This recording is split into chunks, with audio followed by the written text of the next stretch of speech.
Hello and welcome to PlayStation Grenade. Outlast 2 is about to be released upon the world, but I'm a little worried that people may miss out on this one due to limited information and basically a lack of attention. Either way, soon you'll be inundated by grown men and women screaming like 3-year-olds all over Twitch and YouTube. And I may even do one myself. God's one for Jesus Christ! Oh no! If you're new to the series, horror in general, or you're a trained badass, here are 14 things you should know about Outlast 2. Okay, let's do this. Outlast 2 puts you in the shoes of Blake Langerman, a cameraman working with his wife Lynn. These two are investigative journalists who don't mind almost dying to get the scoop on a story. You are following the murder of a Jane Doe, and if you haven't watched CSI in the last 10 years, a Jane Doe is a woman who cannot be identified. The male version would be a John Doe. Anyway, our dead Jane Doe was pregnant, and after following clues, you find yourself in the Arizona deserts trying to piece together her story. The camera in your hand holds the key mechanic to the whole game series, as its night vision mode is your only way to see in the dark. And to make matters worse, your battery is low, so you must use it flittingly or locate new batteries constantly. This really feeds into the fear of being decisive and getting things done, or just sitting in a locker all day. I did the latter. Speaking of hiding, in the original Outlast, which was set in a psychiatric asylum, you were boxed in and only really had two options for hiding, either under a bed or in a locker. This has definitely grown in Outlast 2, which now uses open gameplay. And although this is most definitely a linear game, it has larger areas to maneuver through. For example, take the cornfield scene in the demo, in which I assumed the plant life would act like a brick wall. Hell no, you can run in the field and hide from your pursuers. I also hid underwater until I needed a breath too. This game has tried to innovate on the original, and I salute it for that.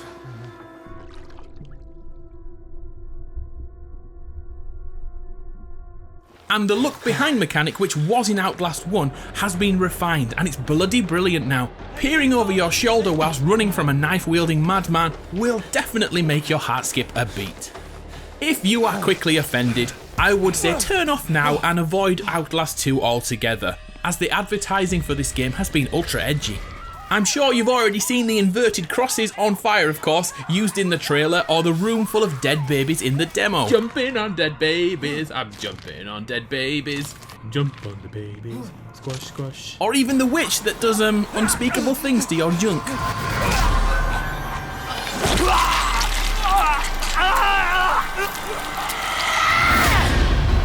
This game is created to make you feel on edge, and is definitely not made for the people with a nervous disposition.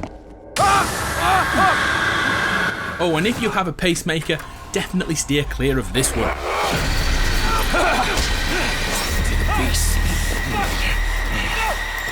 Outlast 2 is based on real events. If that doesn't make you shudder or make your backside tense a little, well, listen to this.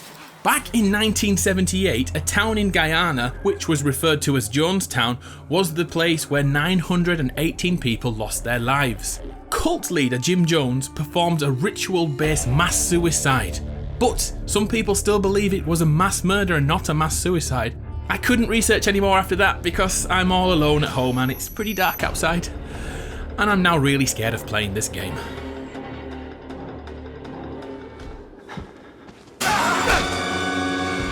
Is now a good time to admit I never finished the first game?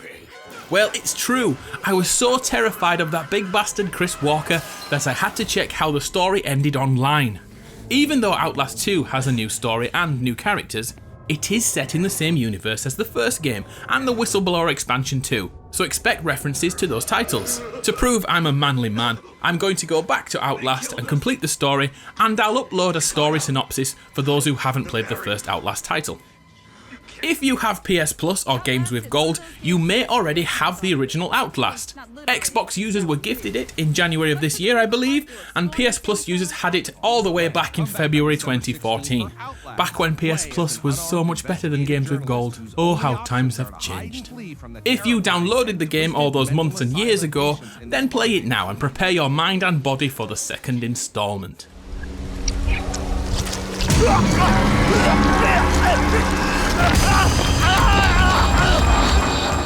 If you never played the originals but are thinking about picking this one up, then you can pick up the Trinity edition, which has Outlast, Outlast Whistleblower and Outlast 2 all together in one perfect little sexy package.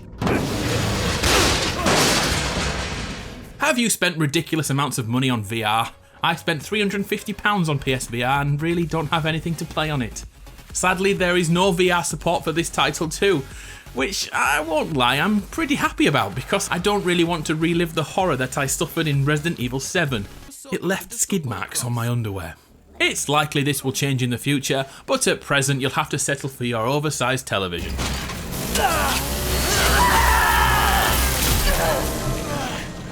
Speaking of filling your pants, did you ever see the Kickstarter campaign created by Red Barrels, the dev behind Outlast? The underscares adult diaper, or nappy if you're a fellow Brit, were designed by leading scientists to help you against the sudden anal seepage that fear can cause.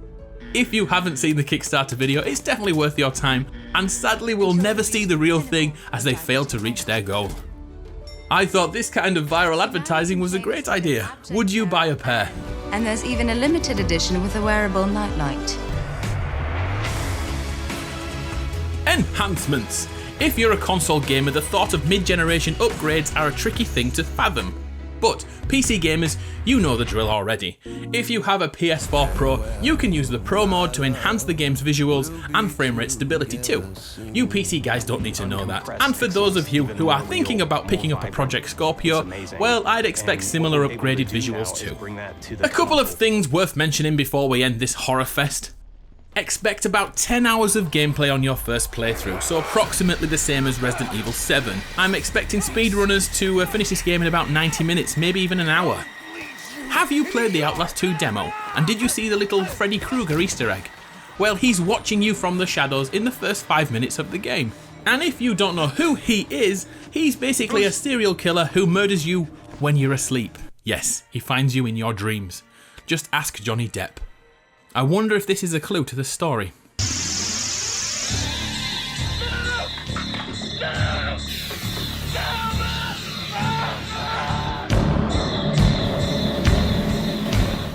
Finally, the original teaser trailer for Outlast 2 had a strange piece of gibberish running throughout.